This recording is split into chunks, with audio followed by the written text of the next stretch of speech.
Nah, tapi seringkali setiap bulan, setiap awal bulan, setiap kali mau perjamuan kudus, ketika disuruh mengampuni orang lain, kita mengingat-ingat nama yang sama terus. Apakah pernah teman-teman alami hal yang sama juga? Misalnya nih di minggu pertama di bulan November, ingetnya namanya si A, atau mungkin ingat misalnya kamu kesal sama orang tuamu gitu. Disuruh ampuni orang tuamu, udah oke nih dalam hati, Tuhan aku mau mengampuni kedua orang tuaku gitu. Datanglah lagi bulan Desember, minggu pertama perjamuan kudus, disuruh mengampuni lagi, disuruh beresin hati, ingetnya orang tua lagi gitu, Tuhan aku mau mengampuni. Teman-teman, ketika kamu mengingat-ingat terus, atau setiap kali kayak kamu perjamuan kudus, kamu mengingat nama yang sama itu terus, berulang-ulang, itu namanya kamu belum tuntas, atau kamu belum mengampuni mereka dengan sepenuh hati gitu. Oke, singkat cerita sedikit tentang, aku mau cerita ya teman-teman. Di sini aku sharing-sharing aja sama kalian berdasarkan pengalaman yang terjadi sama aku. Jadi teman-teman bisa ambil baiknya, teman-teman bisa ambil hal positifnya ya, dan semoga bisa memberkati teman-teman semua juga. Singkat cerita untuk teman-teman yang belum tahu, aku ini lahir dari keluarga yang kedua orang tuaku ini divorce, atau bahasa gaul banget ya divorce, asik. Yang berpisah, bercerai gitu. Dan kedua orang tuaku ini pisah ketika aku masih kecil, aku masih TK. Dan teman-teman meskipun aku kedua orang tuaku pisah pas aku kecil, tapi setiap memori pada saat aku kecil, aku masih TK itu terekam di pikiran aku. Terlalu Dari panas melihat ya, kedua orang tuaku berantem, sangat salah. sampai main fisik, melihat perselingkuhan terjadi. Kalian kebayang gak sih gimana kayak masih kecil banget tapi udah bisa ngelihat itu semua. Ya meskipun waktu masih kecil aku masih belum terlalu paham. Tapi ternyata tanpa sadar karena aku melihat kejadian itu membentuk jadi satu pola dan luka buat aku. Buat di hidup aku. Sehingga eh, aku punya lukanya masing-masing sama anggota keluargaku. Kebetulan aku dua bersaudara, aku anak bontot, aku punya kakak perempuan. Nah, sampai apa ya, maksudnya dari kecil itu ngelihat bahkan persidangan perceraian kedua orang tuaku pun aku tahu gitu, aku ada di situ, aku ngerti. Dan akhirnya keputusan pengadilan waktu itu hak asuhnya jatuh ke tangan papa. Jadi aku dari kecil tinggal sama papa, sampai detik ini juga sama papa. Lalu, meskipun pengalaman-pengalaman atau hal-hal buruk terjadi di masa lalu, pas masa-masa kedua orang tuaku berpisah, ternyata masalah tuh nggak selesai ketika mereka udah selesai pisah. Masalah terus tetap ada di keluargaku. Apa aja gitu, ada aja gitu konfliknya. Yang pasti biasanya sih keluarga perseteruannya kayak perbedaan pendapat ya kan. Biasanya konfliknya kayak gitulah. Dan sampai akhirnya aku kesel sama keluargaku, aku kesel, aku benci sama mereka, kedua orang tuaku. Aku gak menerima keadaan keluarga ini, aku gak menerima kenapa hidup aku dipersulit seperti ini.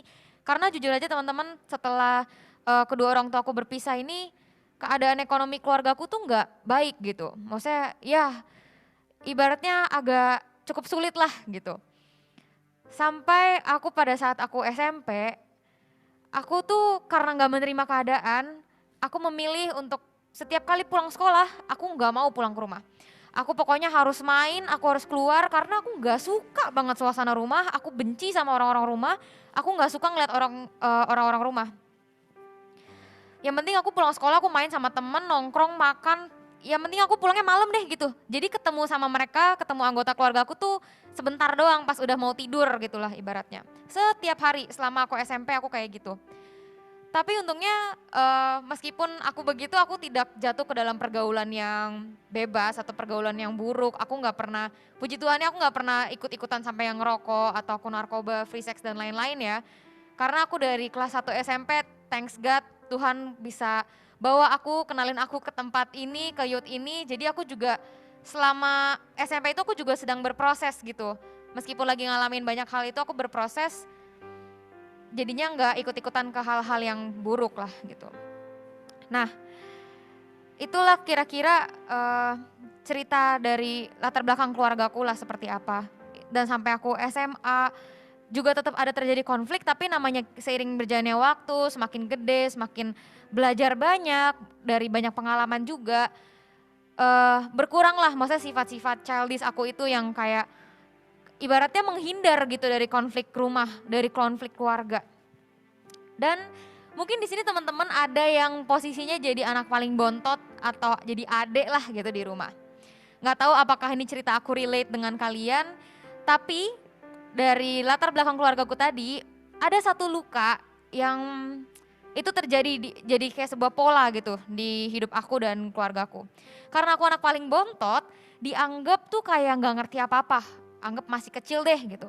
Jadi seringkali ketika misalnya ada masalah atau lagi ada perdebatan atau diskusi di antara keluarga, aku tuh nggak pernah dikasih tahu, aku nggak pernah diajak untuk berdiskusi gitu. Sehingga aku ngerasa aku nggak dikasih kesempatan untuk berpendapat, untuk bersuara. Intinya aku ngerasa aku nggak punya hak di rumah gitu. Dan itu tanpa sadar menjadi luka buat aku. Aku kecewa gitu, kayak kesannya kok gue nggak dianggap sih di sini, kok gue nggak diajak ngobrol sih gitu. Sampai akhirnya itu jadi satu pola di mana aku nggak mau ngobrol sama anggota keluargaku, aku nggak terbuka sama mereka, aku nggak mau cerita karena aku ngerasa kalian aja nggak pernah mau cerita sama aku, kalian aja nggak pernah mau dengerin kata-kata aku, selalu aku dianggap anak paling kecil di rumah. Dan ya akhirnya sering berjalannya waktu, di tahun ini terutama di tahun 2021 adalah tahun yang begitu roller coaster banget buat aku. Naik turun gitu rasanya, kayak ada hal yang baik terjadi, ada hal yang kurang baik, tapi aku nggak mau bilang itu buruk ya, karena hal itu juga ada lessons-nya buat aku, ada pelajarannya, ada penyertaan Tuhan juga di situ yang aku lihat gitu. Nah, teman-teman, gimana ya caranya sampai akhirnya aku bisa melepas pengampunan, memaafkan mereka, terutama keluargaku yang menyakiti aku gitu. Di sini aku lebih bahas ke keluarga karena ya yang paling pertama itu yang paling dekat sama kita, keluarga kita. Mungkin secara kita nggak sadar ya, kayak kayaknya keluargaku baik-baik aja deh, aku sama saudara aku sama orang tuaku. Tapi pasti kalian pernah kan maksudnya mengalami kesel, emosi sama mereka. Dan tanpa sadar, hati-hati teman-teman, itu bisa jadi luka di hati kamu. Oke, jadi yang pertama adalah sadari dulu bahwa kamu pun juga orang yang pernah berbuat salah. Dan Tuhan telah mengampuni kamu dan menghapus dosamu dengan pengorbanan yang luar biasa yang Tuhan lakukan buat kita semua. Oke, jadi di sini teman-teman harus tahu nih, kita ini juga orang yang pernah buat salah kok. Ya kan? Jadi ketika misalnya orang lain lagi buat salah sama kita jangan kayak seakan-akan nih orang emang kayak gini nih gitu. Maksudnya kita memandang orang lain ini salah sama kita, berbuat salah sama kita. Guys, kita juga pernah buat salah tapi mungkin occasion-nya beda, mungkin kasusnya berbeda.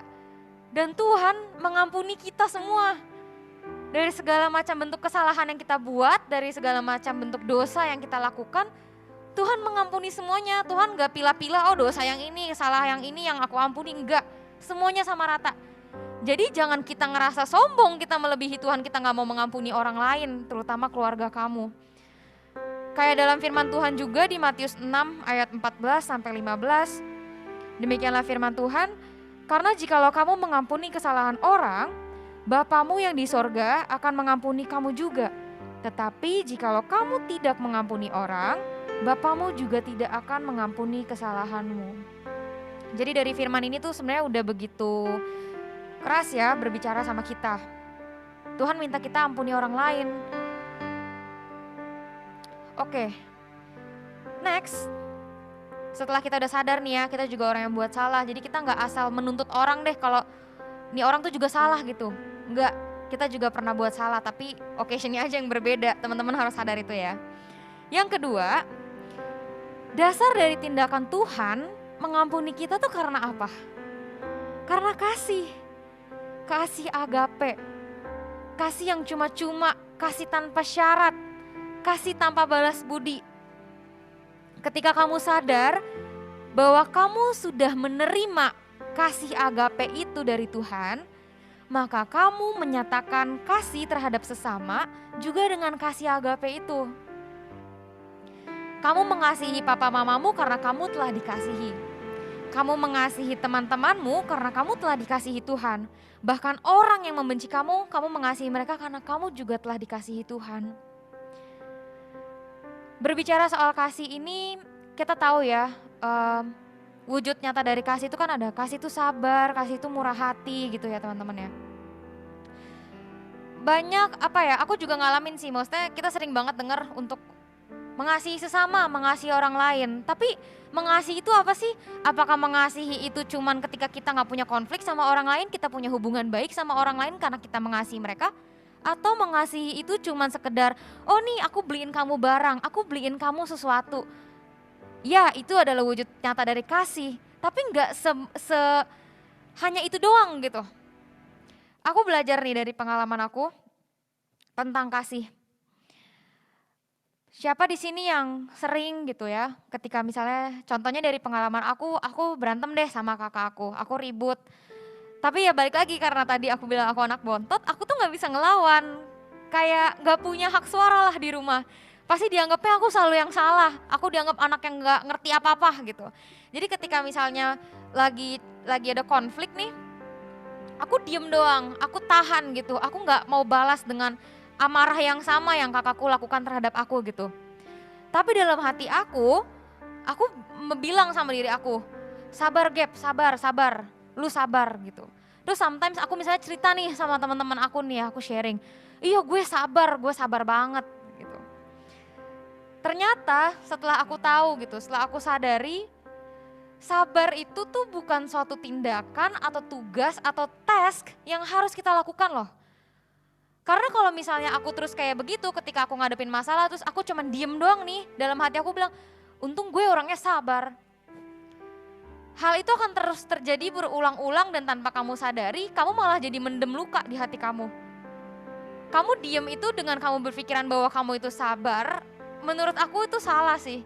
Karena dari based on pengalaman aku, ketika aku begitu terus, yang ada ya udah begitu terus, tetap aku kesel, cuman aku kayak berkedok bilangnya aku tuh sabar, aku diem tuh karena aku sabar, padahal dalam hati aku marah, aku pengen membalas gitu, kayak aku di pikiran aku tuh udah jalan, pengen ngomong sesuatu yang balik gitu loh ke lawan bicara aku gitu. Dan teman-teman, ketika aku mulai sadar bahwa aku telah dikasihi Tuhan, sehingga aku harus mengasihi orang lain dengan kasih yang sama seperti Tuhan, sabar itu tuh secara natural harusnya keluar. Dan segala bentuk wujud kasih yang lain itu juga secara natural tanpa kamu harus klaim diri kamu bahwa kamu tuh sabar. Oh gue orangnya murah hati, gue orangnya gak sombong. Jadi kasih itu tanpa harus kamu tuh kayak ngeklaim di diri kamu gitu. Kayak oh gue orangnya sabar, gue orangnya baik, oh gue gak mau marah sama dia gitu. Jadi semoga teman-teman paham ya maksudnya ketika kamu sadar kamu telah dikasihi, kamu mengasihi orang lain itu tanpa kamu harus menjadikan kamu melakukan kasih itu bukan sebagai tugas, bukan job, bukan sebagai tindakan yang to do gitu, bukan. Karena kamu udah dikasihi, makanya kamu mengasihi. Jadi ibaratnya kamu gak akan menjadikan itu beban atau kamu gak mengejar gitu, kayak mengejar untuk berbuat kasih. Tapi kamu sadar kamu dikasihi, ya kamu mengasihi, just that gitu, kayak ya udah gue mengasihi lo tanpa embel-embel lain gitu. Dan ingat teman-teman, kasih agape itu gak pandang bulu. Jadi semuanya bukan karena dia teman baik kamu, bukan karena dia saudara kamu baru mengasihi, tapi semuanya equal, semuanya sama rata. Intinya ketika kamu sudah pahami apa itu kasih agape dan kamu merasa kamu sudah sadar bahwa kamu telah menerima kasih itu, aku yakin teman-teman semua juga pasti akan mengasihi sesama dengan cara yang sama seperti Tuhan mengasihi kita. Kemudian yang ketiga, belajar memahami orang lain atau be selfless, yang gak mementingkan diri sendiri.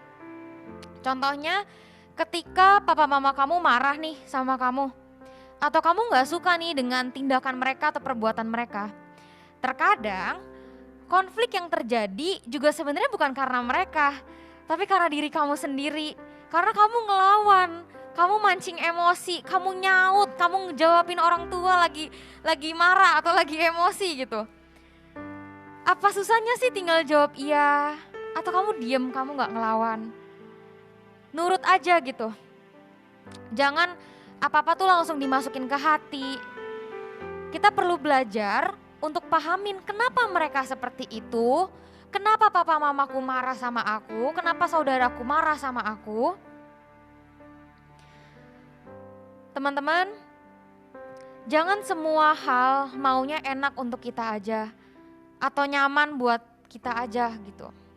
Setiap orang, bahkan papa mama kamu, mereka pun punya luka yang kita nggak tahu dari masa kecilnya, yang tanpa sadar mereka belum sembuh dan mereka bawa sampai saat ini. Aku punya cerita lagi atau sharing lagi yang terjadi di keluargaku gitu ya, tentang hal ini, tentang luka, tentang orang tua kenapa marah gitu. Waktu itu pernah papaku lagi baru pulang kerja, terus kakakku nanya sama papaku, Papi udah makan belum? Pertanyaan yang sangat simpel dengan nada yang biasa aja, kakakku tanya sama papaku, Pi udah makan belum? Terus papaku jawab, belum lah, abis begini tadi kesini ke situ belum sempet makan lah, tadi jalanan macet apa bla bla bla bla. Dia ngejawab dengan nada yang mungkin kita dengarnya kayak ya udah sih santai aja gitu, kenapa harus begitu gitu. Jadinya kakakku pada saat itu dia jadi kayak ya ngerasa gimana gitu. Jadi akhirnya jadinya membalas jawaban papaku dengan nada yang gak enak juga karena papaku ngomong kayak gitu. Jadinya mereka berdua cekcok. Itu perkara kecil kan. Sebenarnya pertanyaannya tuh cuma nanya udah makan atau belum. Jawabannya antara udah sama belum. Titik gitu. Kenapa jadi konflik, kenapa jadi debat gitu di rumah perkara udah makan atau belum gitu. Nah tanpa kita sadari, itu sering loh hal-hal kecil kayak gitu tuh terjadi di rumah, di keluarga kita gitu. Dan akhirnya setelah aku dan ciciku juga mulai sadar nih tentang hal ini, mulai belajar tentang luka seseorang dan pola yang terjadi pada masa kecilnya selama dia hidup. Akhirnya kita baru sadar bahwa dulu papaku itu tuh pas sama mama, dia sering disalahin. Jadi makanya kenapa ketika kita tanya apa, dia jawabnya tuh kemana-mana, dia malah explain, dia ngejelasin dari A sampai Z gitu. Padahal kita gak nanya itu. Nah sekarang kita paham, oh ternyata tuh dulu dia sering disalahin. Makanya ketika dia menjawab, dia mau explain semuanya supaya dia tuh gak disalahin atau dia tuh gak ditanya-tanya banyak gitulah ibaratnya. Makanya teman-teman kita harus belajar pahamin orang lain dulu sebelum kita tuh nyaut, sebelum kita ngejawab. Maksudnya kita yang udah paham akan hal ini, kita sadar ketika kita ngomong nih sama lawan bicara kita jadi tahu oh mungkin dia seperti ini. Jadi kita mulai paham lah orang lain kenapa dia begitu gitu. Terus itu contoh dari papaku kan. Kalau yang terjadi sama aku adalah dulu sebelum keluargaku mulai mengalami pemulihan ini gitu, hubungan antara keluargaku. Seperti yang tadi aku bilang, aku kan jarang ya ngobrol sama orang anggota keluarga. Lebih tepatnya ngebentuk satu pola yang individualis di rumah. Urusan lu, urusan gue. Terutama antara aku dengan kakakku gitu. Dulu aku tuh gak pernah cerita apapun sama kakakku karena dia gak pernah mau denger cerita aku. Dia kayak selalu nganggepnya, apaan sih lu dek gitu. Atau kayak misalnya ketika aku cerita pasti dia salahin aku gitu. Ya abis lu begini sih, ya salah lu lah begitu kayak gitu kan. Dan tanpa sadar itu jadi satu pola di keluargaku antara aku dengan kakakku juga dan jadi luka buat aku. Karena itu juga kakakku juga nggak pernah open sama aku. Sehingga ya udah kita punya cerita urusan masing-masing lah ibaratnya gitu. Sampai baru-baru terakhir ini aku ngalamin satu masalah dan akhirnya kita berdua kan sudah mulai menyadari nih tentang kasih, tentang belajar memahami orang lain dan luka orang lain. Akhirnya waktu itu kakakku pernah open gitu, kita deep talk berdua, dia minta maaf sama aku kalau selama ini dia belum ibaratnya menjadi peran kakak yang baik. Wah di situ aku melihat satu contoh yang luar biasa banget dari kakakku. Yang aku dulu ngerasa dia orangnya tuh egois banget, dia tuh orangnya kepala batu banget, dia keras banget. Tiba-tiba dia bisa datang sama aku dan dia minta maaf gitu. Wah, di situ terjadi satu pemulihan lah antara hubungan aku dengan kakak aku. Sampai akhirnya pas baru-baru kemarin aku ada masalah, aku resign dari tempat kerjaku. Orang pertama yang aku hubungin untuk aku cerita itu kakakku. Aku telepon dia, dia lagi di kantor. Aku telepon dia, aku nangis-nangis, aku cerita, "Ceh, gue begini begini begini begini."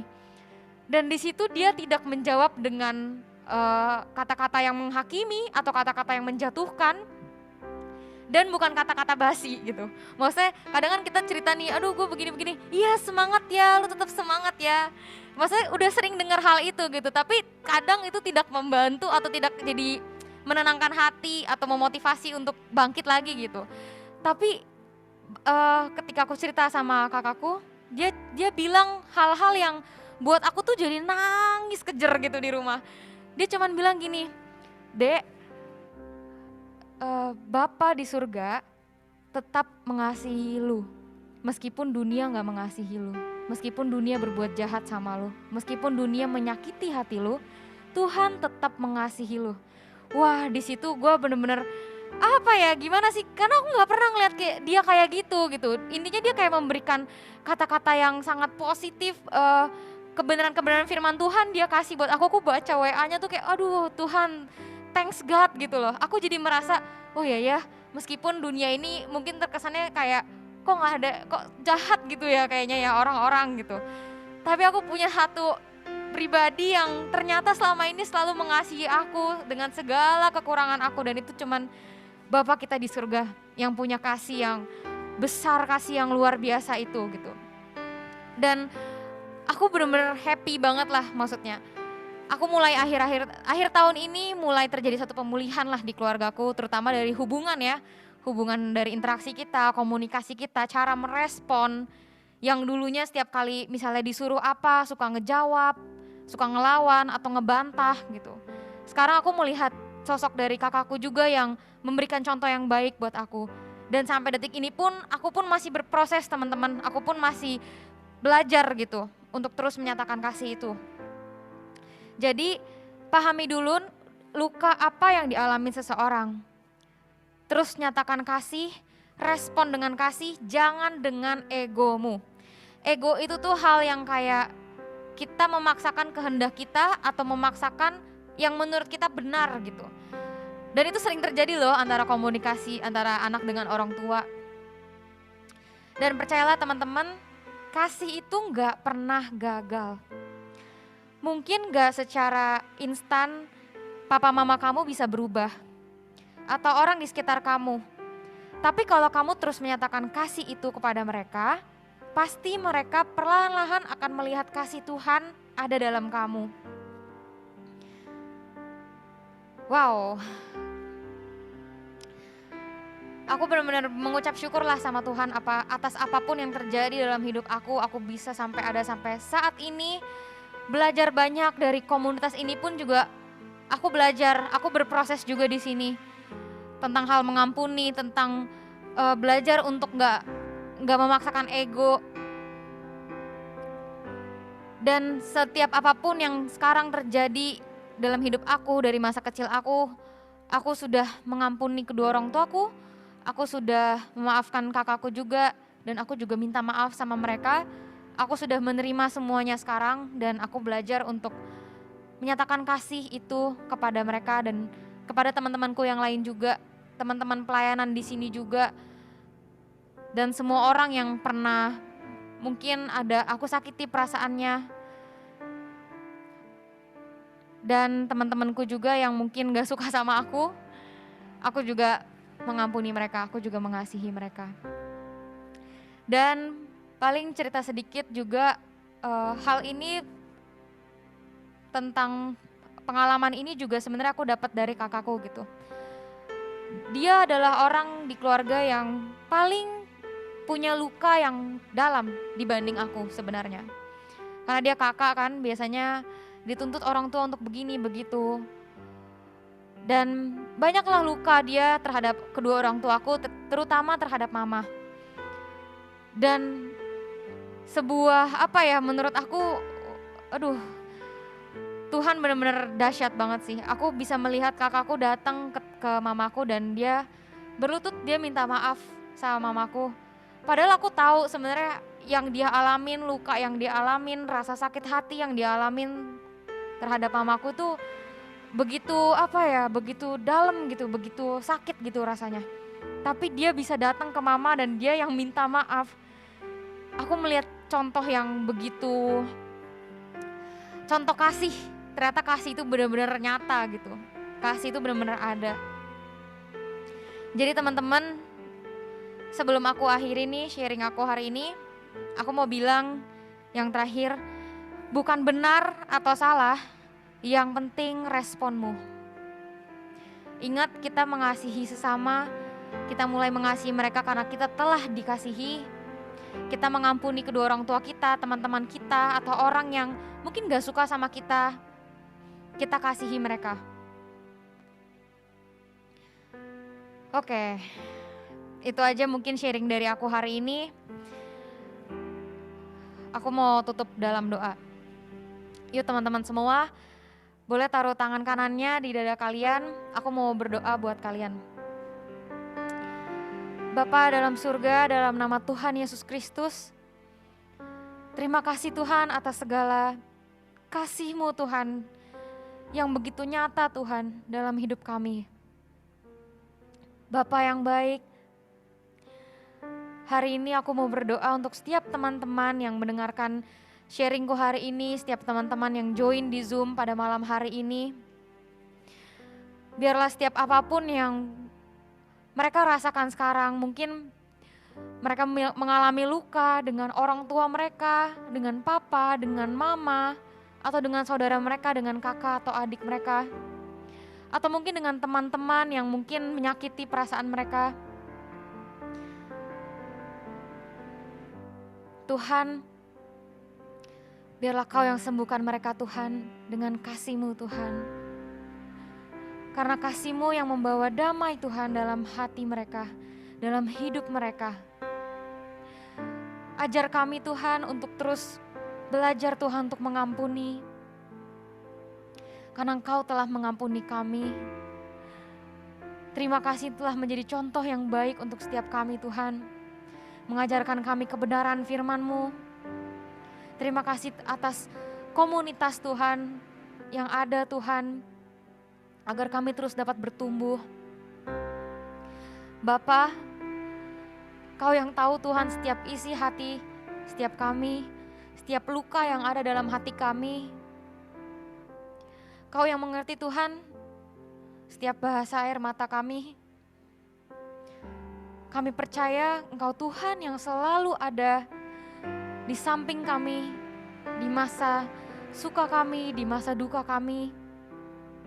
Ketika kami sedang sedih, ketika kami sedang marah, kami kecewa, Engkau ada di situ, Roh Kudus-Mu ada dalam hati kami untuk mengingatkan kami kembali untuk mengasihi mereka semua. Terima kasih Bapa, terima kasih Yesus. Aku mau berdoa Tuhan, biarlah setiap keluarga-keluarga, setiap kami dipulihkan. Kasih-Mu nyata Tuhan dalam setiap keluarga yang ada, antara papa dan mama, antara orang tua dengan kami anak-anaknya. Dan juga untuk setiap teman-teman kami punya hubungan baik dengan mereka. Kami mau menyatakan kasih terhadap mereka. Kami mau belajar untuk selfless Tuhan. Kami belajar untuk menurunkan ego kami Tuhan. Terima kasih Bapa, biarlah hidup kami terus menjadi dampak dan berkat untuk orang lain. Bisa menjadi contoh yang baik. Dan terus pakai kami untuk menyatakan kebenaran firman-Mu dimanapun kami berada Bapa. Biarlah hikmat-Mu, penyertaan-Mu selalu ada buat kami. Kuatkan kami Tuhan. Kami tidak dapat berjalan sendiri tanpa Engkau. Kami percaya kami menyembah Allah yang hidup. Kami percaya atas setiap janji-Mu dalam hidup kami. Kami percaya Kau telah merancangkan sesuatu yang indah Tuhan dalam hidup kami. Terima kasih Bapa, terima kasih Yesus. Inilah Tuhan doa kami. Kau berkati setiap teman-teman kami yang hadir Tuhan pada Zoom pada malam hari ini. dan setiap teman-teman yang sudah mengambil bagian dalam melayani. Tutup bungkus kami semua Tuhan dalam darah-Mu yang kudus. Terima kasih Bapa, terima kasih Yesus. Hanya dalam nama Tuhan Yesus Kristus kami sudah berdoa dan mengucap syukur. Haleluya, amin.